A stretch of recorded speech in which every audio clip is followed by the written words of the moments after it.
Hi everybody, welcome to A Pinch of Patty, my newest vlog. If you didn't know, I do have two other vlogs and I will put the link in the description down below. So welcome again. I wanted to start a personal vlog. For a while I've been wanting to do it, but I was waiting for the opportune moment to start it. I feel like, we all have stories to tell and things that we have gone through that can really encourage other people in different ways. It's always nice to know that someone else is going through what you're going through, or that we have someone that is listening to the stuff that we are going through. And my hopes in this is that I will encourage some people with some of the things that I have experienced. Let me get to it. This past summer, I actually had the opportunity to do something that has been in my heart for quite some time. My husband and I came into an agreement. It took a lot of prayer, it took a lot of seeking wisdom and godly counsel. And if you don't know, I am a religious person. Anyways, I had decided to become a surrogate for someone. So this will be how I start my channel, my journey. I wanted to take you along that kind of journey. Unfortunately, or rather fortunately and unfortunately, I had recorded my journey about surrogacy months ago, and in trying to edit the footage, I had either misplaced it, lost it, deleted, I don't really know, but there are some files missing from the very beginning of the surrogacy up until, mid surrogacy and all that kind of stuff. So I've had to start this vlog, this particular video again, just because I lost some of the footage that was at the very beginning. So I'm going to take you through some of the things that I went through at the very beginning. Okay, so here we go. This is the first question. These are just common questions that people ask surrogates mostly, and I have been asked them from my friends and from my family members, and so these are some of the questions that I got here that would be fun to kind of answer, since you probably are asking yourself why I chose to do this. First question is, isn't it going to be hard to give the baby away? Prior to doing this, I didn't really know if it would be hard or not to give the baby away, but in my heart and in my mind, it wasn't going to be, because, when you're pregnant, and I've been pregnant twice, when you're pregnant, you get excited over your own baby. You start planning names and planning the nursery and planning this and planning that. And so you don't get that emotional attachment when you aren't doing it for yourself. And so to me, that question, whenever I was asked that question, I always said no, because it's not going to be my baby. I'm not going to keep it in the end. And you know what? I'm really happy for the intended parents. Not only do I know them personally, but I know that this is something that they have desired for a long time, and something that if I can give as a gift, as an act, like something that I am able to do, that I am able to give someone else. So it wouldn't make sense for me to really miss something that isn't going to be mine. Question number 2, how do you think your kids will feel about this? And yes, I have been asked this. If for those of you who don't know, I have a now 4-year-old and a almost 2-year-old. My husband and I really talked about how this would affect our kids. And to be honest, we came to the conclusion that what I'm doing is not wrong. I'm helping someone to be able to have a family. So I researched everywhere on ways to tell your kids about surrogacy, how to explain it to them. I have researched everything. What we came to the conclusion is that I am giving a gift to someone that someone else cannot do. To me, it was no problem telling them, and they may not fully understand. So I think it's more of how would I explain it to them in the future that, I got pregnant for someone else, why I decided to do that, and stuff like that, and really not be ashamed of the process or why I chose to do this, right? Question number 3 is, what made you want to become a surrogate?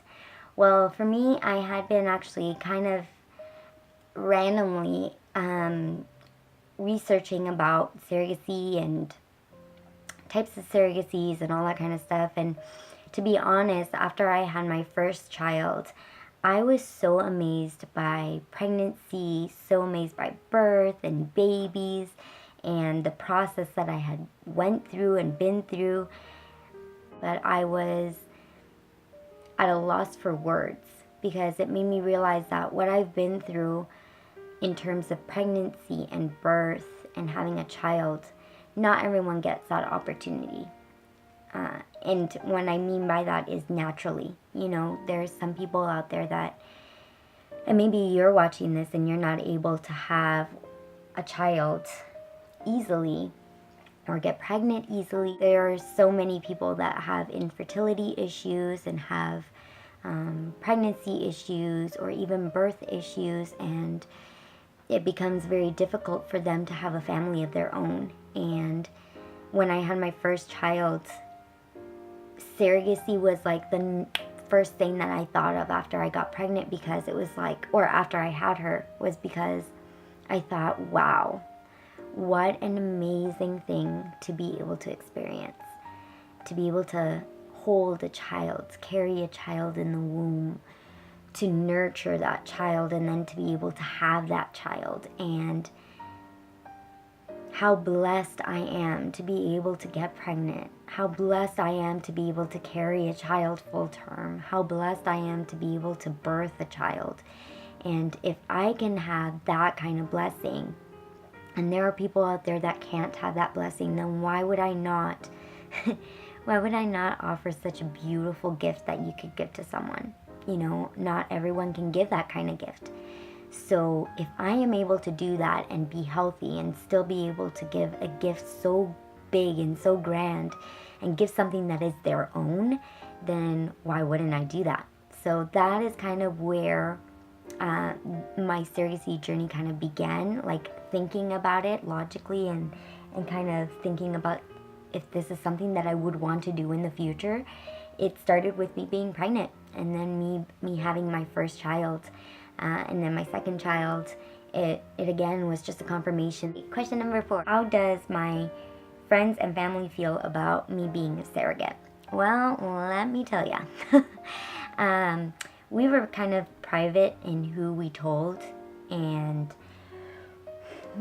you know, obviously I had to tell the core family first, and there were some people that did not agree with me doing surrogacy. A lot of it had to do with like religious factors. Some of it had to do with their concern with how I would take surrogacy, or like the process or whatnot, and how it would go about, and just being cautious and being kind of like protective over how this would affect me in the future. There was also the other side of it where I had a bunch of support, and that was really helpful. People who were alongside me step by step with positive vibes and encouragement. And so, you know, the two kind of balance each other out. The ones who weren't so much for it were there to help me kind of bring things to reality, ask the hard questions, kind of really make me be sure that what I'm doing is what I want to do and what I feel God is okay with me doing and stuff like that. So, yeah. Question number 5 is, how much are they paying you? You must be getting rich. Well, for those of you who don't know, I am Canadian, and in the country of Canada, you are not allowed to become a surrogate and receive money or gifts. So there is your answer.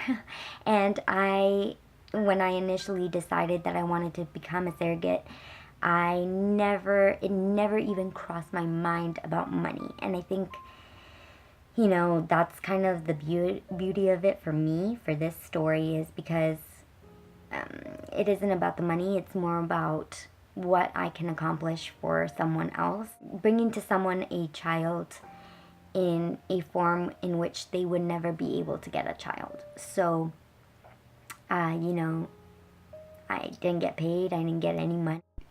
So the other question that I got from some people is about the whole genetic side of it, is like what kind of surrogacy I was going to be doing.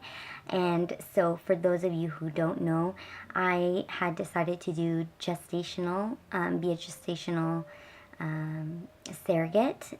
So what that is basically I'm using their egg and their sperm, and all it is an insemination into my body. So I carry their baby. So there is nothing genetic, like nothing, blood-wise, it would be them. That baby would be all them. Basically, I'm a human Airbnb. That's what it is. I carry the humans. I rent out my womb. Yeah. This is not a question, but this is a statement that I did get quite a bit when I decided to tell some of my friends and family about surrogacy is, wow, I can't believe that you can do that. I could never do that. And you know what? You're right. It's not for everybody. Not everyone can do it. At least in my experience. I didn't just like come up with the idea and then that's it. It was something that was in my heart for a while. It had been, in my world, like I had seen it and heard about it, and it piqued my interest quite a bit. And then I thought about it, prayed about it, really like contemplated on it for a very long time before I actually came to the decision of doing it.